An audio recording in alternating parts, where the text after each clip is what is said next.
The views and opinions expressed on this program are those of the participants and do not reflect the views of BronxNet or the program underwriters.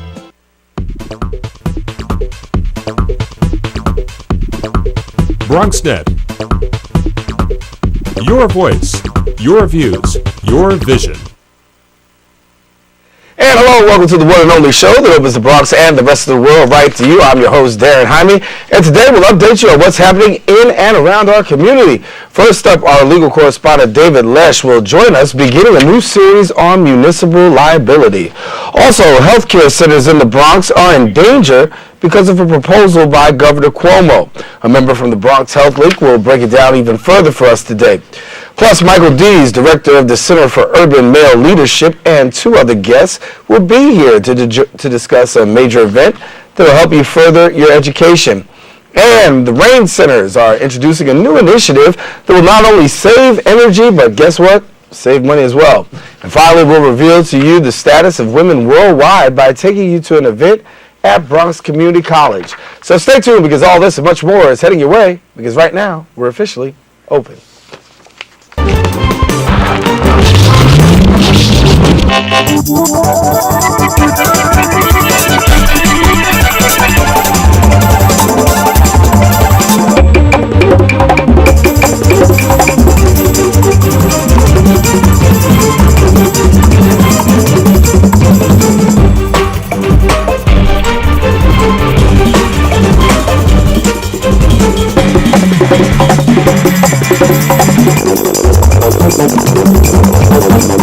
And hello, Bronxites. Welcome to Open. I'm Darren Jaime. Today is Wednesday, March 9th, 2011. And of course, you are watching Open, the one and only live and interactive program that brings the Bronx and New York straight to your TV set. So feel free to give us a call at 718-960-7241. Or you can send us an email to open@bronxnet.org or check us out on Facebook. From there, you'll be able to see some past episodes of Open, comment, and also get a chance to write on our discussion board on issues of concern to you. And now we are officially open. The Winter Law series came to an end last week, and now things are moving along into a new series. Well, what's the topic? Well, over the next few weeks, we'll move into the field of municipal liability. And over the next few weeks and months, everything from subway liability, police liability, and lawsuits against schools will be covered.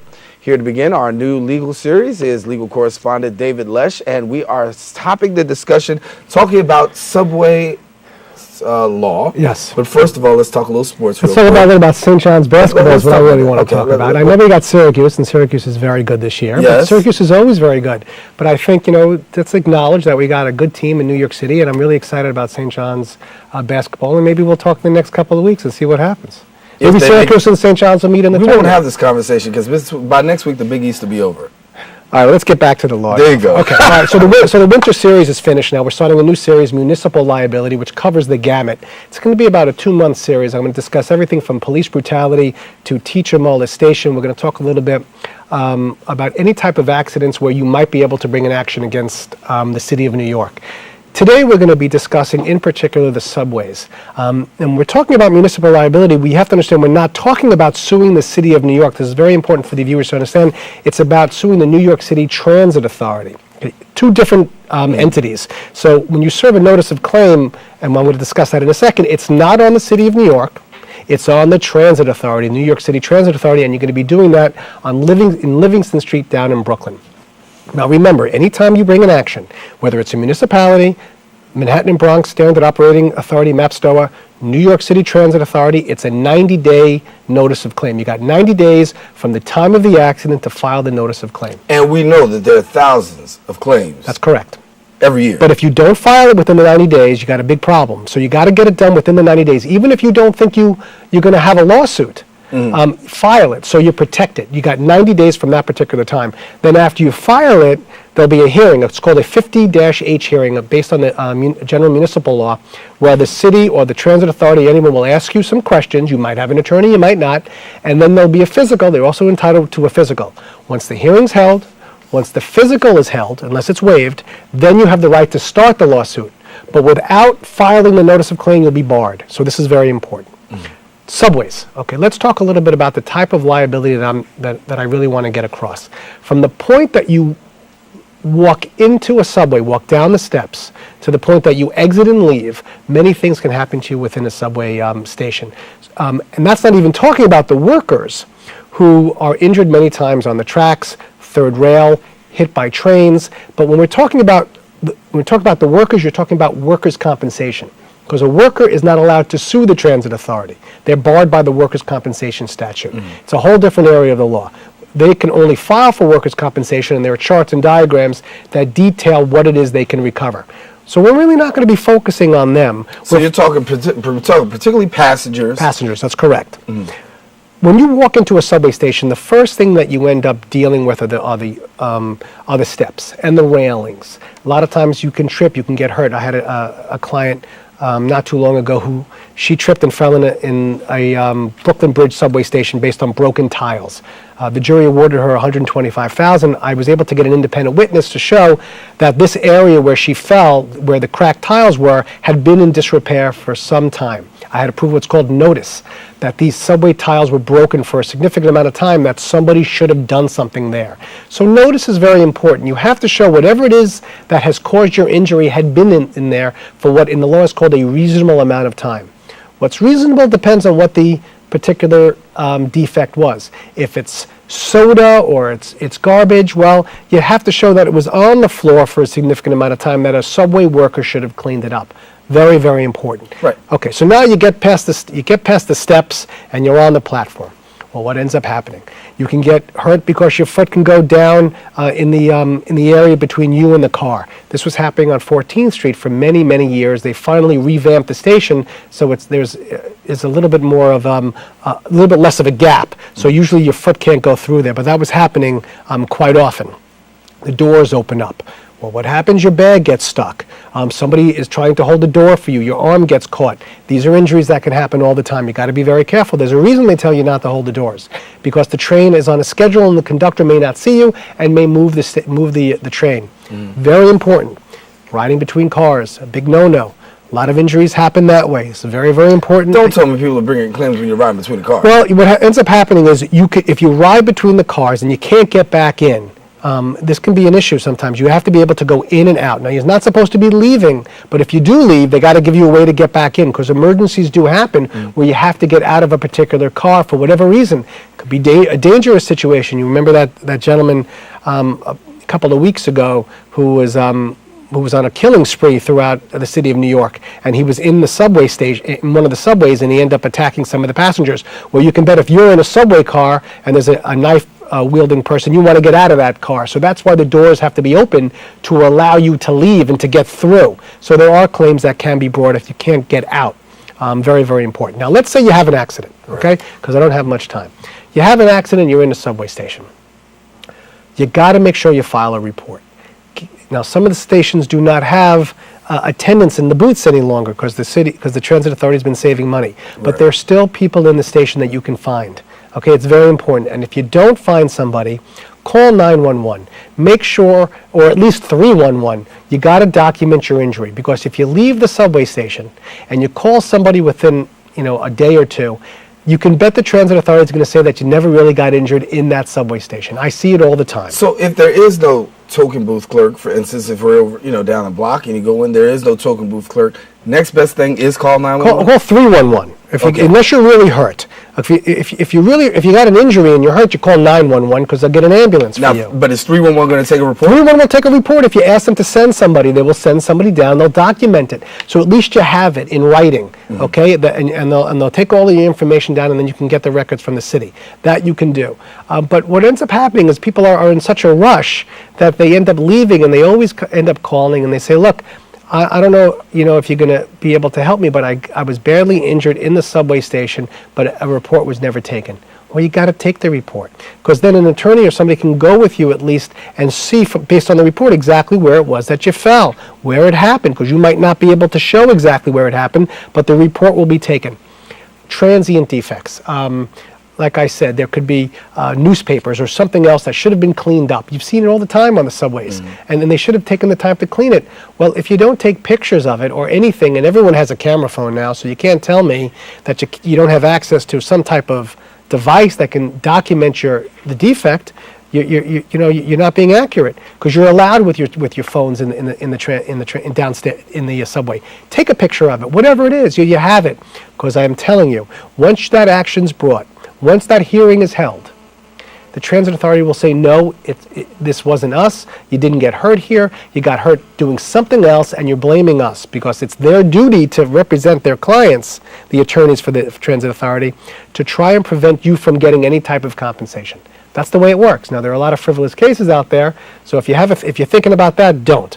But if you do have a case against the subway system, against the transit authority, you got to take the time to document your injury, whether it's in an ambulance report or the transit authority themselves, because once you start that lawsuit, you're not going to get any help from the transit authority to show that this actually happened to you. So you got to make sure that you take the time to be careful and document it. Take advantage early is what you're saying. Early and often.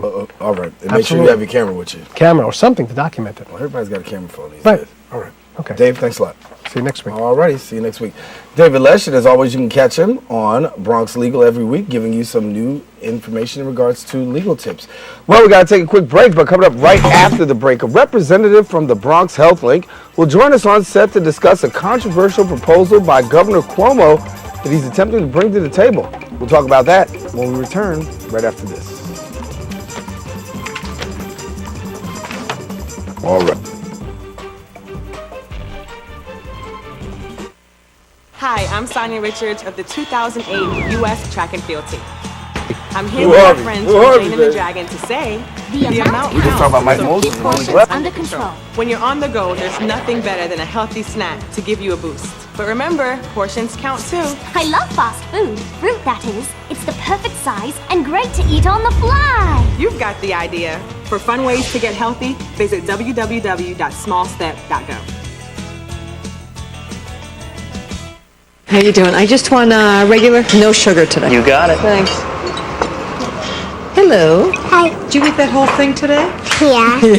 Hi, how you doing? She's getting big, huh? Good. Yeah, she is big. Great haircut.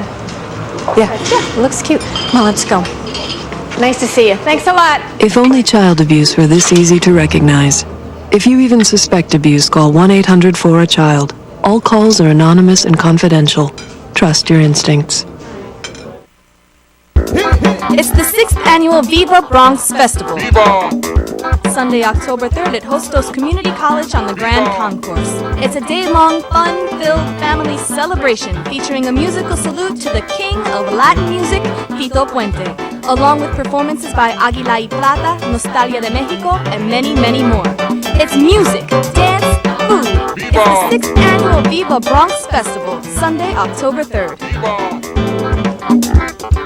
Megan, you're a tramp. Ryan Fitch told me you guys made out. Everybody knows. He says you're the most desperate girl he knows, besides your mom. How many boyfriends does she have anyway? Lots? That zit is huge. Zit face. Ugly.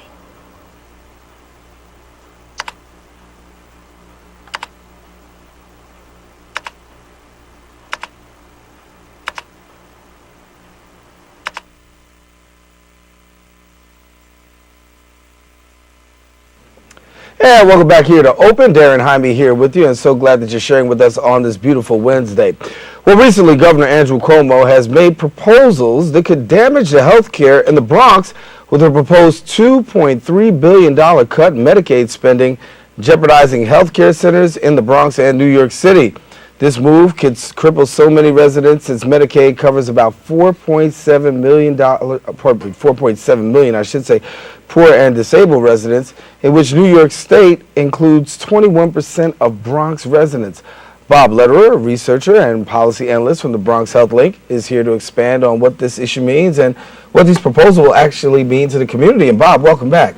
Thanks for having me, Darren. Good. So when we talk about these proposals, obviously the Bronx highly affected. Let's break it down in depth, because there are a number of people that we would see drastic cuts under this. What are some of the cuts that really we should be paying attention to? Okay, well, first, just so people know the scope of Medicaid, it's a program that's available to very, very low-income people. We're talking about for single people, those with no more than $9,000 in income a year. For a couple, about $13,000. So it really only affects the lowest level people. But as you mentioned, that's a large number of people here in the Bronx. And what these proposals would do, there are some good aspects, which I'll get to in a minute, but the very dangerous parts are that it would provide a direct funding as an incentive to hospitals that would close or merge, supposedly in order to improve efficiency, but actually this would really deprive some of the most underserved neighborhoods of vitally needed facilities, and the ones that might be at risk because they serve the most people on Medicaid or who are uninsured would be St. Barnabas and North Central in particular, but there may be others in jeopardy as well. So that's one serious problem. Another one is that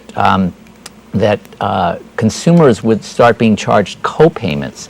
And even though the dollar amounts might be small, for people who are the poorest of the poor, studies have shown over and over again, if you charge people a payment, they may just not show up for care because they simply can't afford it.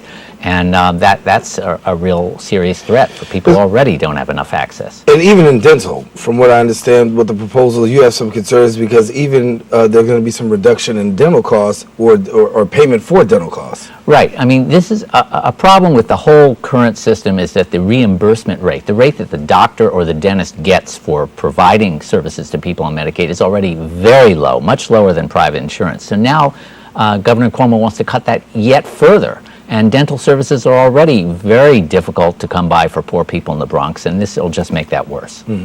Housekeeping for disabled persons. Right. Obviously, there could be a reduction in the terms of hours. Right. I think you're saying anywhere from 12 to 8 Right. under the governor's per week, plan. yeah. Per week. How do you see this playing out? Well, these are all what I think we're one of dozens of community organizations that weighed in during this very biased process that was really biased in favor of the large private hospitals and against the interests of consumers, said, look, you are doing things that are penny wise and pound foolish. You cut a little money here for people to have their homes cleaned or have cooking done for them, people who are having disabilities, senior citizens, and in the long run, they're just going to deteriorate further. Their nutrition will suffer. They'll get sicker faster, and they'll end up in the hospital and cost the state more money later, and meanwhile people are suffering. So there's some very, very troubling parts of this package. So you have the proposal that's out on the table with the governor's proposed budget. Where are things going right now in terms of making voices known, community awareness, things of that nature? Okay, well, this package of 79 different ways to cut money was come up with by a team that the governor appointed that was top-heavy with hospital representatives, only had one consumer rep. They held a series of hearings with 2 minutes per person allowed, really inadequate to deal with all the needs out there and all the creative ideas that the community has put forward of how you could save money by making the system more efficient and providing more early stage care.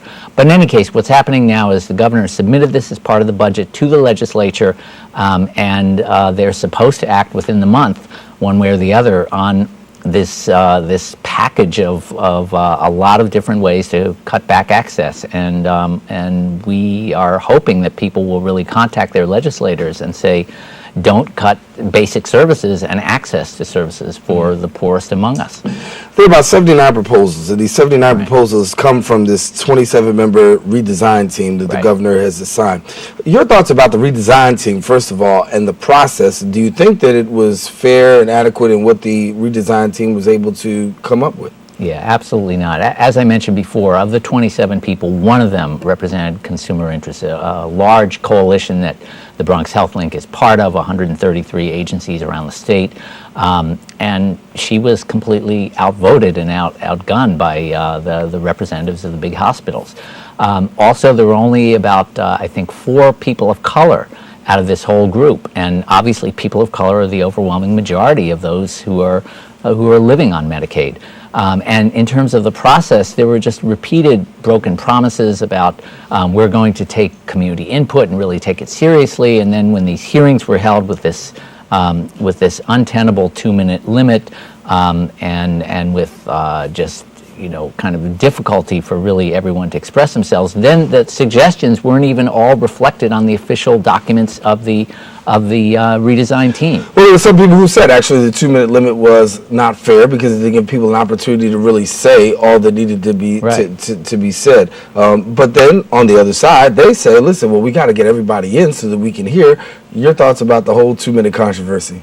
Right. Well, I mean, the simple solution, hold more hearings, lengthier. For instance, originally they were going to have one here in the Bronx and one in Manhattan, and then a snowstorm came, and they said, oh, well, we'll just combine them.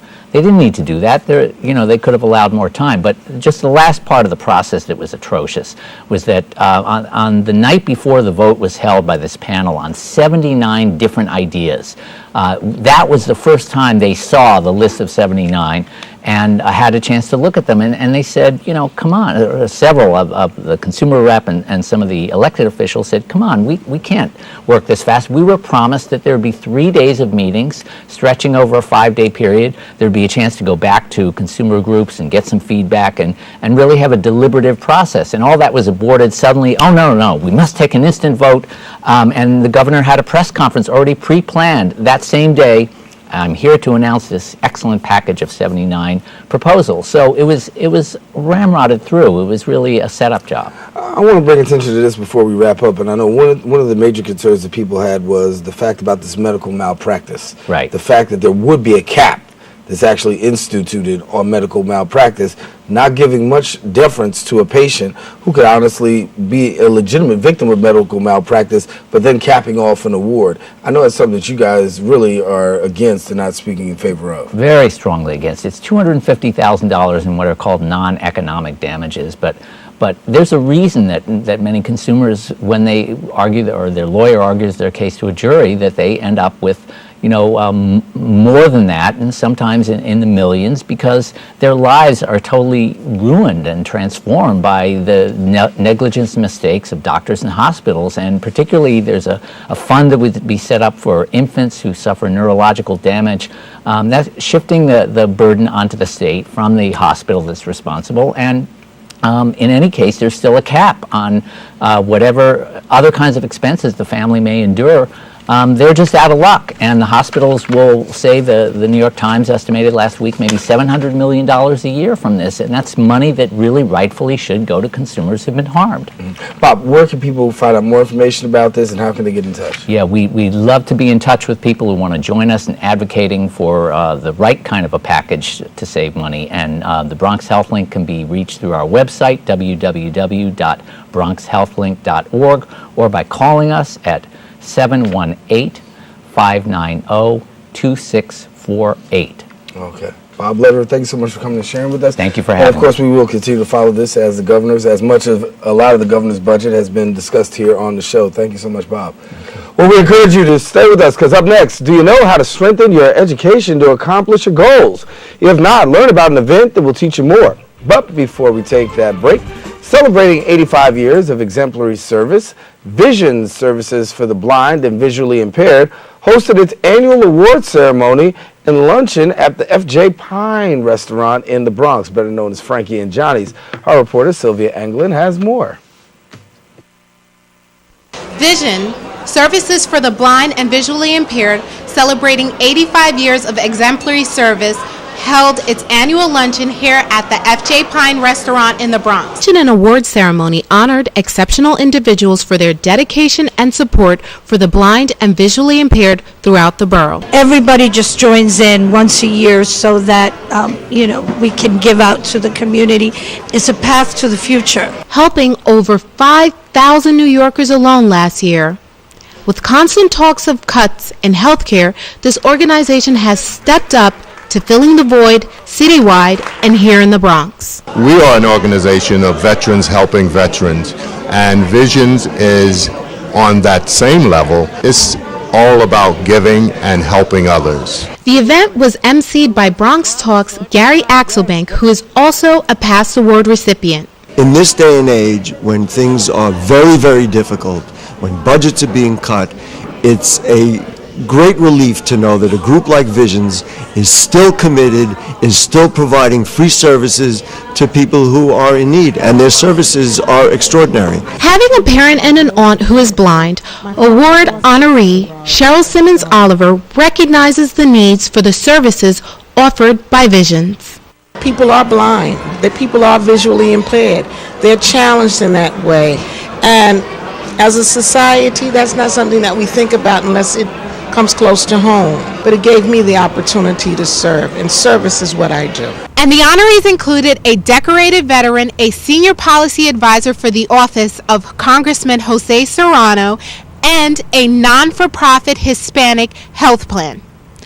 All honored for their service and commitment to their community. For BronxNet, Sylvia Anglin.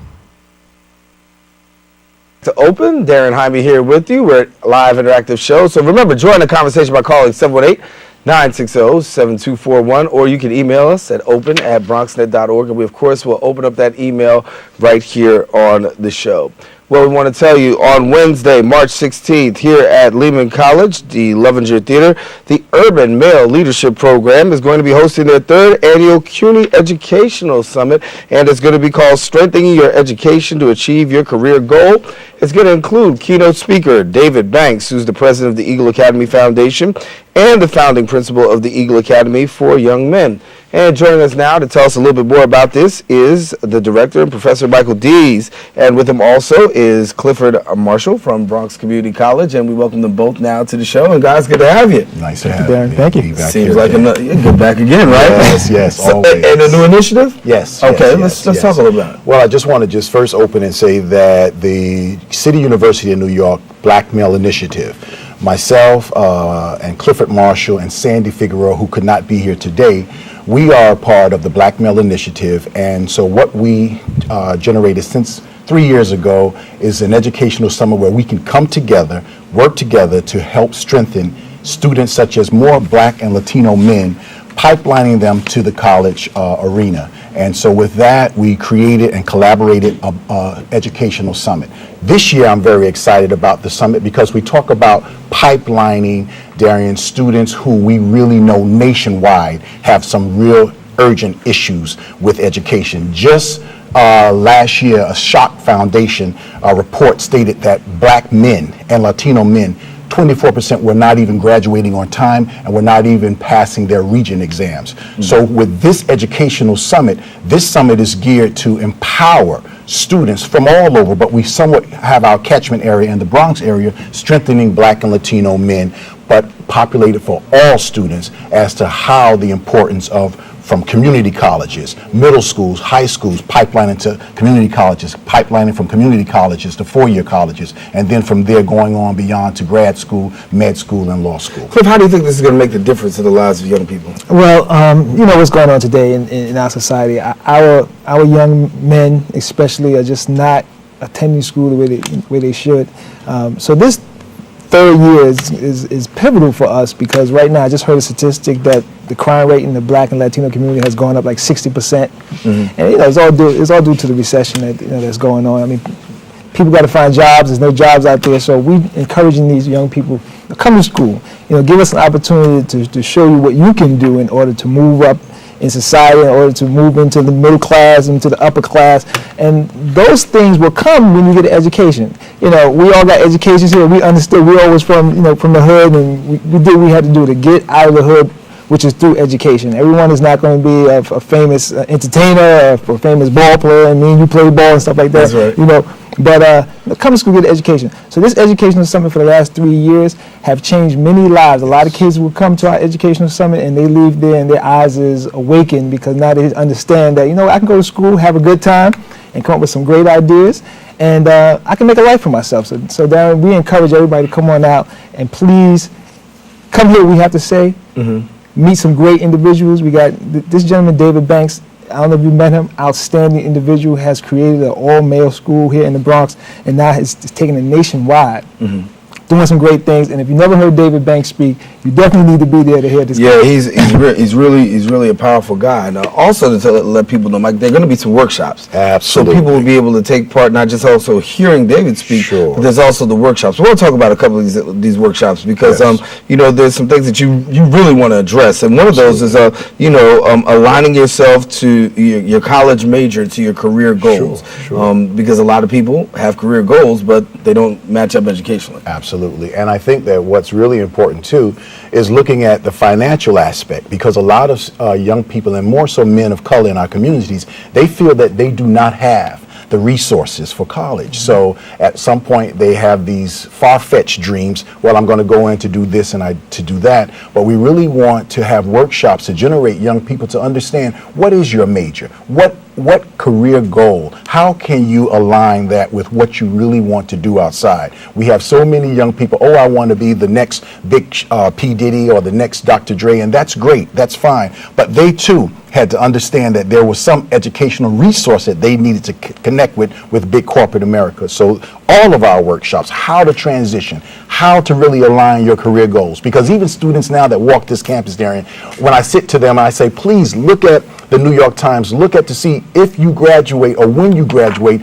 if your major is going to be really a major relevant in this time that we are living. So it's a strong, powerful piece. And one part that I just always take the philosophy, one of our greatest leaders, Malcolm X, said in the urban communities that education is the passport to success. And if we can just allow our young people to understand, and more so our Black and Latino men, it's a huge epidemic out there, Darren. And when you read these reports to really see the overwhelming issues that Black and Latino men are facing, to a point they're not pipelining to education, they're pipelining to prison. And so I am so proud to work with Mr. Clifford Marshall II, also Sandy Figueroa, because we have now taken this education, this Black Male Initiative, to the next level, because we are the only community colleges and four-year colleges within City University to say, you know what, let us take a proactive stand, let us work together, let us collaborate our resources, and let us empower and educate young people. Well, it seems as though you formed a circle of support, which brings me to my next question. That's one of the workshops that you'll also be addressing, that circle of support for young people. For that college student, what is the biggest thing about this circle of support that maybe many people are not are missing? Well, if I can, just to touch that, because we gotta let Cliff say something. Absolutely. Okay. But that circle of support, when you look at, and I gear this to Black and Latino men, we have that machoism that, you know what, I don't need anyone, I can do this all by myself. But when you embrace a student who, with that type of demeanor, we now have mentorship programs. So when that young person does not maybe have that father, or supporting their family and just can't do it all, so now you have a mentorship program. When that young person cannot be able to understand, I'm having trouble in math, we have an academic intervention resource program. So we have different entities and components within our programs to strengthen that circle of support, so that if that student may lean, or if that student may at some point stumble, we're there to catch that student immediately. And just to kind of piggyback off that, Dan, one of the ways our program started at Bronx was because our dean came to me, and he had two sons, and he says, you know what, I need to start a mentorship program for our young men, because his two sons at that time were kind of struggling through school, and as you may know, I don't know if you have children, sometimes you can't talk to your own children. So you need to send your child to one of your buddies, and your buddies have a better relationship. So this is what the dean was thinking. You know what? Let's build a team of men on campus so that these young men can come to. That's how our program started over 6 years ago. But what I've realized in my 6 years of doing this work is that young people just want to know that you're there. That's all. When we were growing up, we just wanted to know that somebody was there. I played ball, man. I knew that I can always go to the center. My people was there.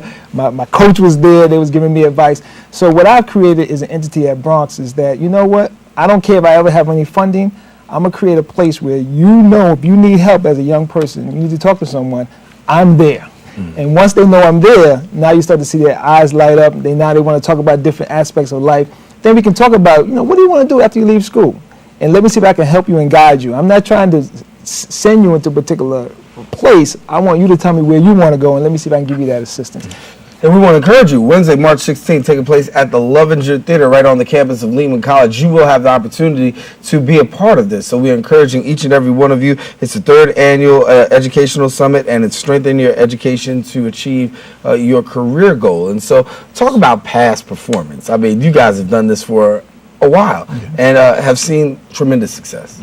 Yes. Well, I'm so excited about this because when I look into the audience, and sometimes you look and we fill the audience of 500 young people, and to see 500 young people to have that understanding that I can do this. When we had Dr. Samuel Batanzas, and some of the young people came up to Dr. Batanzas and they said, he was our keynote speaker last year. They said, you know what? I never thought that I would be a candidate for college, but you gave me that insight. And now I am going to take that next step. So it just excites me to see young people of color to do this. Well, Cliff, Mike, we're looking forward to seeing what happens next week, Wednesday, March 16th at the Lovinger. Yes. Thank you guys so much for coming. Thank you so much, Darren. All righty, definitely. Stay with us. Coming right back, we'll continue because there'll be more open after this, but we encourage you, as we said, Wednesday, March 16th is the day it's going to be taking place at Lehman College's Lovinger Theater. It is the Educational Summit, strengthening your education to achieve your career goals. So we'll have more of that and more of open when we return.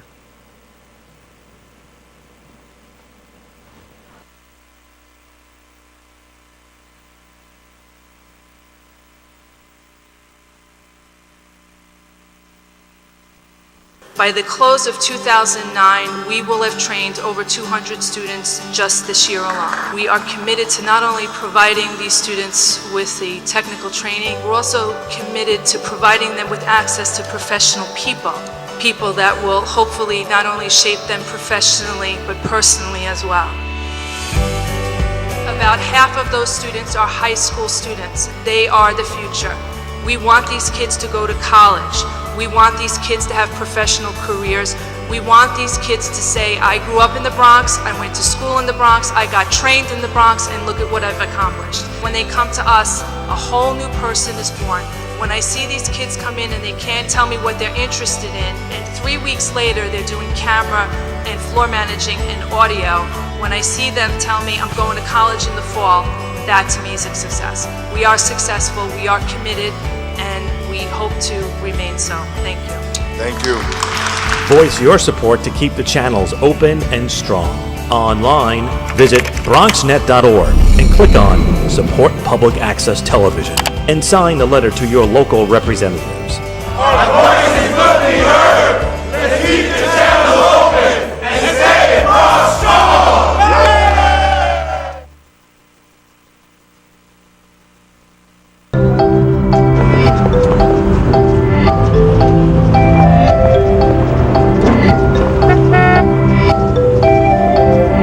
These things we count on every day started as ideas. Ideas from the minds of African Americans. Support minority education today so we don't miss out on the next big idea tomorrow.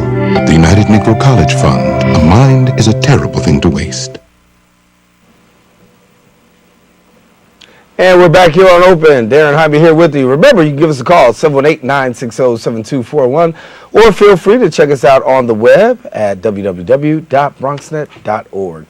The Weatherization Referral and Packaging Program, better known as WRAP, is a free federally funded program providing disabled individuals and low-income elderly low-income elderly with energy-related services, that help them save money in their bills and assist them in obtaining social and support services. WRAP liaison Steve Armstrong will be here to tell us about WRAP, as well as services catered to dealing with elder abuse and RAIN senior centers. And Steve, welcome to Open. Well, I'm glad to be here. I was a little wrapped up in my tongue, but we're going to wrap this, we're doing this thing. WRAP, Weatherization Referral Packaging Program. Right, but let me just start off with this. First of all, I'm so overwhelmed that you allowed me to be here. I want to thank you for allowing me this moment of time to come here and talk about this program, because it's a big program. RAIN is a big agency that it's not-for-profit, and it's so many things that it does. My director says that at RAIN we wear many hats. That's So right. there's a lot of things that we offer. And first of all, I'd like to thank Mr. Louis Vasquez, our Executive Director, and Miss Elizabeth Padilla for allowing me this time to come here also. And the RAP program is a program that, I mean, when it comes to our elderly, we can't forget about them. We can't leave them out. And one of the things that RAIN talks about and it's set up on is the fact that most of our elderly want to be home. They love their homes. They've been there for years, and they want to keep those homes, and they want to be comfortable in their homes. So the RAP program is a program that comes about to help keep those costs down for them, winterize their homes, help keep them insulated, take care of the things that they need to do. And if the weatherization program doesn't take care of it directly, they have referral programs. That's what the R is in RAP. It's a referral program that can refer them to other agencies that can do different things for them. First of all, let's be clear that the RAP program is not it's not going to make your home pretty. It's not about cosmetics. It's about essentials. It's about important things that you need to be in your home, to stay in your home. So don't think this is an extreme makeover. This is going to be something that's Right. going to hold you over. That's what I'm talking about. It's going to keep a little bit more money in your pocket. That leak, that air leak that comes on, and then your windows are cold. You see people with the plastic wrap on their windows and all of that. This is where we come in at. Furnaces, roof patching, things like that to prevent the water from coming in. This is where we come in at, and it's a free program. And there are a lot of homeowners that don't even know about it. And I go out and I talk to a lot of homeowners, and they're happy. I had a gentleman come to me and say, I wish I was an elderly person. And he reflected, he thought about it, but... And honestly, because there's so many things that the elderly do face. When you talk about energy, and you talk about the fact of a lot of money that's going out by way of utilities, being on a fixed income, this makes a tremendous difference in the lives of elderly people. That's right. There's no overtime when you're on a fixed income. When you're a pension, there's no overtime. You can't put in a few extra hours to get the money to take care of that problem that may arise. So when you have a fixed income, you need support. And the guidelines are based, it's a low income, you have the guidelines, the economic guidelines are always there. And the guidelines are similar to that of HEAP, which is the HEAP program that's run in the city of New York. So they're pretty on par with each other. So if the person fits within those guidelines, they'll meet the qualifications for this program. And if you're a homeowner, you have the title of the home, you fit into those guidelines. So pretty much the category for finding out whether or not you're eligible is able. You have to be a homeowner. Right. B, you have to also have the title to the home. You can't just be living in the house trying to. Right. And then C is there's an income requirement. Income requirement, right, and it's commensurate to the HEAP program. Right. And I don't know exactly what those figures are because they fluctuate. They revise them every year or every 2 years. They revise those figures.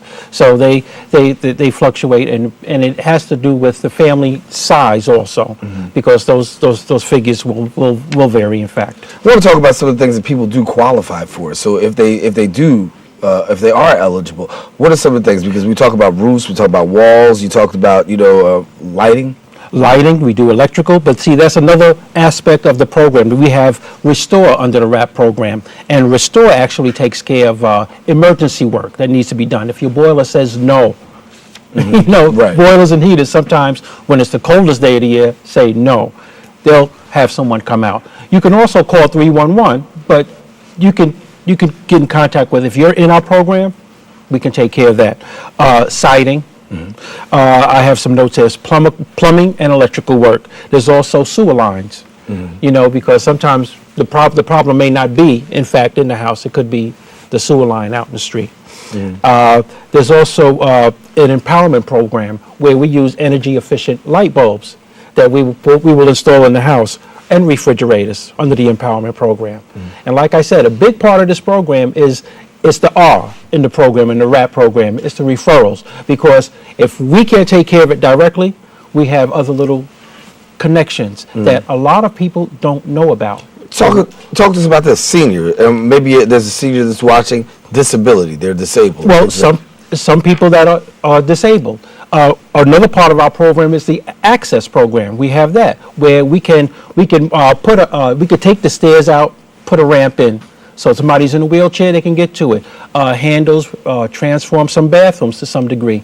Do that, make it accessible to a person that may be incapacitated to some degree. So it's a lot of little different programs that we can do. And you know what, the key to it for me is the fact, though, is that if you don't know, when you ask that question, there's somebody there that can sit down and say, well, you know what, you may not fit here, but you know what, let me make a call. I can find out where you do fit in, because you fit in somewhere.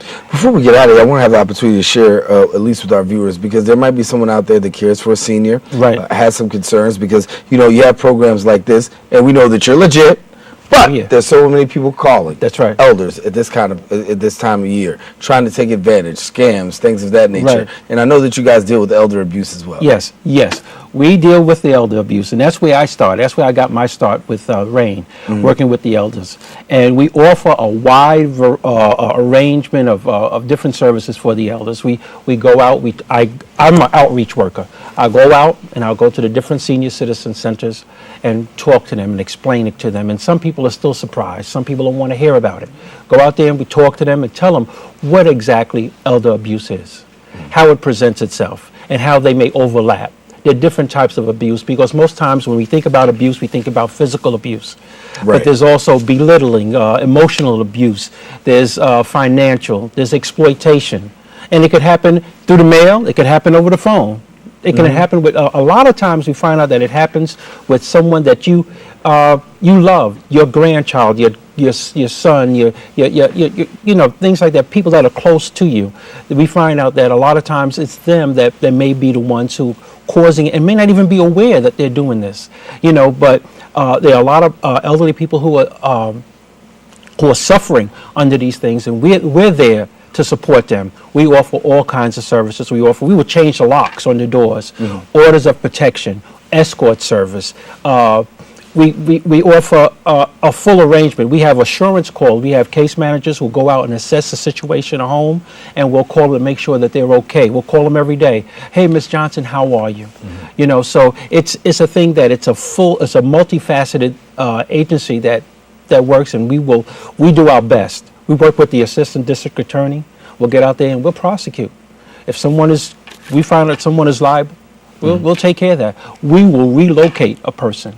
You know, we will relocate. We take them under our wing. That's right. You know, and that's what it's all about. That's why you say in RAIN, there's a whole lot of umbrellas and wearing many hats. That's what I'm talking about. That's right. Steve, that's one of the things that I like. Thank you so much for coming to share with us, and best wishes with the program. And of course, if you want to find out more information about it, we encourage you to go ahead and contact RAIN, and then you'll also be able to touch base with Steve as well. And then you'll get all the information that you need to know about this RAP program that you really can be a part of, and actually can be beneficial to you, helping you during this winter season. Even though the winter season's over, there's still some other things that you go through in your home. So make sure you take advantage. Contact Steve, contact RAIN, and I'm sure if they can't help you, they'll be able to point you in the right direction. Well, we encourage you, please don't go anywhere, because right after the break, we've got several women who are going to come together to discuss the identities of women from around the world. Find out more after this. But first, Portraits of Bronx Renaissance Artists is a story that's told through photographer Marisol Diaz. She captures the stories of 13 Bronx artists and their fundamental roles in the changes that the Bronx has undergone in recent years, part of Enfoco's touring gallery community. Well, this was on hand at the Pergonis Theater in the Bronx, and we got a special look for you. We're here at Pergonis Theater, where Portraits of Bronx Renaissance Artists Part 1 went up for display. Today's exhibit, captured by Marisol Diaz, displays the stories of 13 artists who have played a role in the changes the Bronx has undergone in recent years. If we don't honor ourselves, we can't expect someone else to honor us. You know, Bronx is an amazing place with amazing people and talented artists. So for us to create art and let someone else to take or revel in it, corporate America revel in our dances and in our music, no, we need to revel in it. Let art dictate to you what it is it wants to do, and you won't go wrong. For me, it's always been documentary, and in this case, more portraiture, but that's what the project dictated. In order to show light on these artists, they had to be larger than life. You had to look up to them and admire them. Admire the Bronx. How long is this exhibit going to be on display here at Pergonis? It's going to be up through May, and next month I'm having an artist talk, and I'm hoping some of my fellow artists will come by and people can talk to them as well. And they can go to Enfoco's website, www.enfoco.org, for exact dates and times. As you can see, the culture of the Bronx is art. I'm Rena Valentin reporting for BronxNet. There's a principle in economics called the multiplier theory, and it talks about how many of the dollars that are initially spent by BronxNet, that is how much of the budget of BronxNet, goes out into the community and gets respent and impacts the community as a whole. That number at BronxNet is about 3 times the budget of BronxNet. There's also a more important plus factor in terms of economic development. And many of the shows that exist in BronxNet about health, about culture, about jobs, discussions about new retail clusters, they cause residents of the Bronx to go to those organizations. They cause residents of the Bronx to spend money at those organizations. They cause people in the Bronx to be employed by those organizations.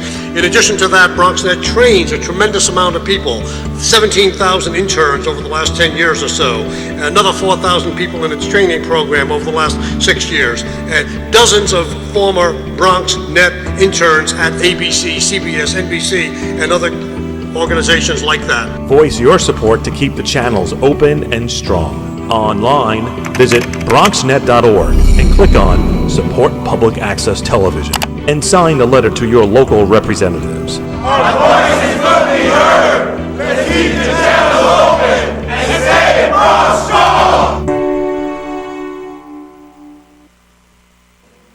Well, welcome back to Open. Darren Jaime here with you. We're so glad that you're sharing with us here on Open. Well, several prominent women will be involved in a panel discussion, and this discussion is going to be taking place in a little while, and it's going to focus on the fact of, this is what it's going to focus on, the fact how the homeland as well as their status interconnects with the roles as citizens. Now, one of the coordinators is here to discuss this important event, especially during Women's History Month, and we're pleased to have Dr. Vrunda Prabhu, right? That's right. See, I'm good at this thing. All right, good. Doc, thank you so much for coming to share with us. So we're going to have these several women come. So this panel is actually organized by Sandra Tarlin, and she's the professor of English.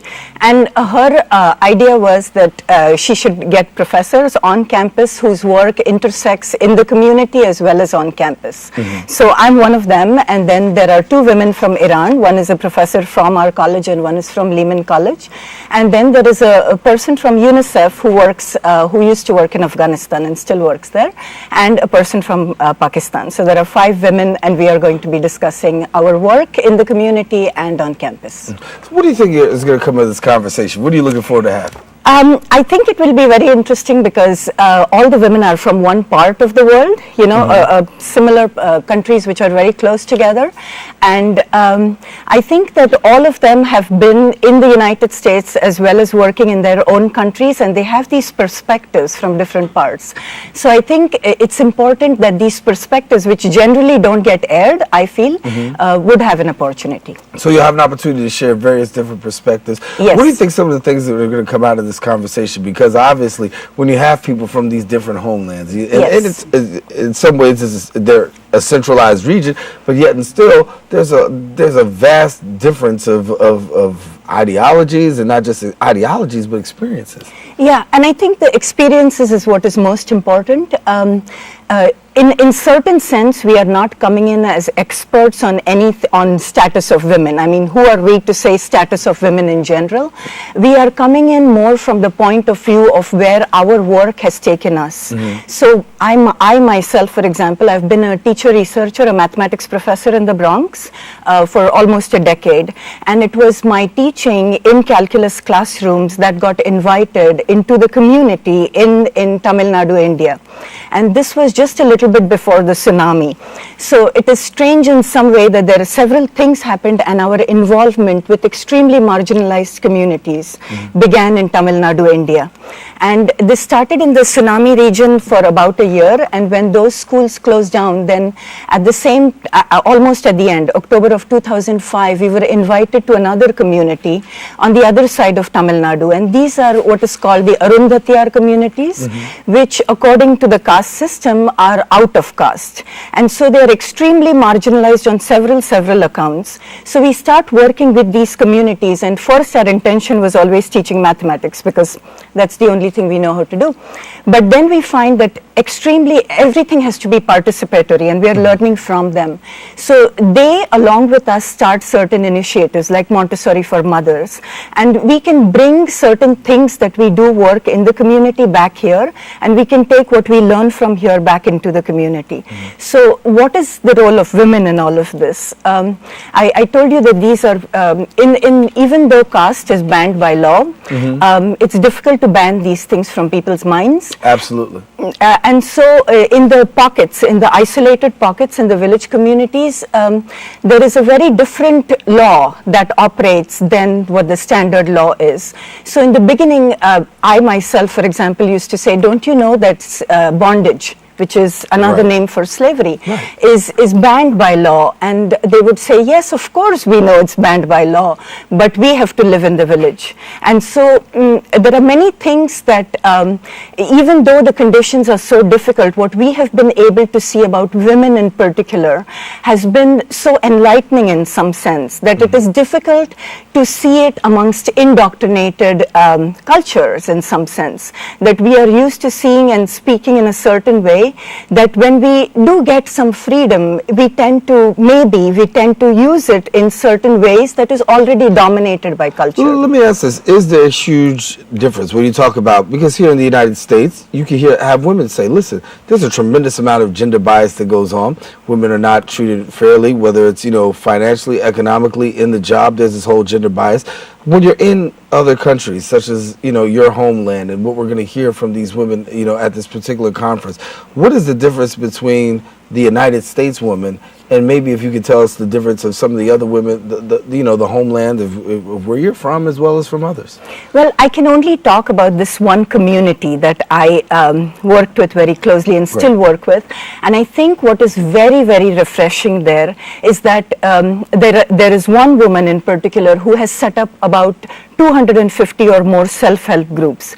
Now, self-help groups is a common mechanism in that part of the world, in Bangladesh and India. But what is particular about these groups is that they are self-employed after becoming self-help, which means they have freed themselves from bondage. And that bondage may be something that the whole family has been for 30 years. Now, what happened when they freed themselves from bondage? The first thing they decided or they realized is that we are liberated women, and when I hear it from them, it's just so powerful. They say we are liberated women. Now, in any community, it is always the immediate people who we come into contact with every day. And so in their case, it was the men in the community. And they realized that the men in the community are not in any way different than them. And they had themselves also freed the men. And so when they freed themselves, the first thing they did was to establish equality. And I think that to me was something so powerful when they say that, look, we were always very afraid of many things, but now let 10 cars drive into our community and we are not afraid. And what they told the men themselves is that there was a drinking problem in some of the villages, and they said that you have to stop the drinking, and if you don't stop the drinking, we'll call the cops. But even in that, there was a certain voice that they expressed, which the men seemed to like, because the men realized that they want to stop their drinking problem.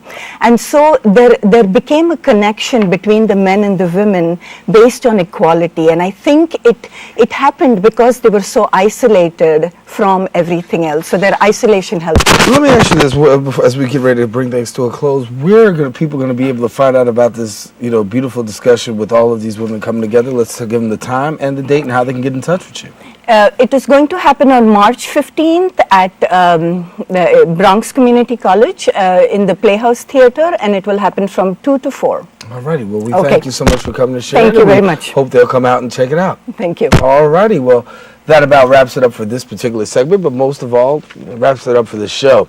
Definitely been a pleasure coming into your homes, and we, of course, want to thank all of our guests for joining us, and especially you, the viewer, for tuning in. Now, you can tune in tonight for the recable cast of Open at 5 p.m. and 10 p.m. on Channel 67, and, of course, if you want a brand new episode of Open, Friday, 10 a.m., my girl, Rena Valentine, be right here in this chair, bringing you a brand new episode of Open.